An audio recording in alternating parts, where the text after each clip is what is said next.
ҳафтаи гузашта дар Имороти Муттаҳидаи Араб шифохонае барои муолиҷаи уштур ифтитоҳ ёфт. ин шифохона, ки дар шаҳри Дубай қарор дорад, ба маблағи наздики $11 миллион бунёд шуда, ҳадаф аз он ҳифзи мероси минтақаест, ки дар саросари олам бо пойгаи шутурҳояш шӯҳрат дорад.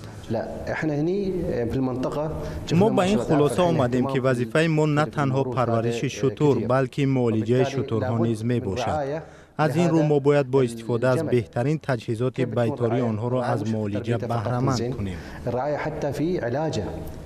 шифохона имкон дорад дар як вақт 20 уштурро табобат кунад ва барои кор дар ин муассиса мутахассисон аз Ҳиндустон, Бритониё, Испания ва Мексика даъват шуданд.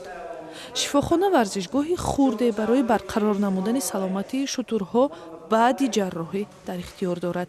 ба қавли мудири тиҷоратии шифохона, онҳо нақша доранд бо пажӯҳиши амиқтари бадан ва одатҳои ин ҷонвари биёбонӣ машғул шаванд.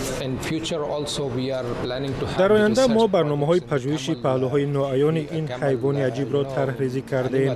саволҳои зиёде ҳаст, ки мо ҷавоби онро ҷустуҷӯ хоҳем кард.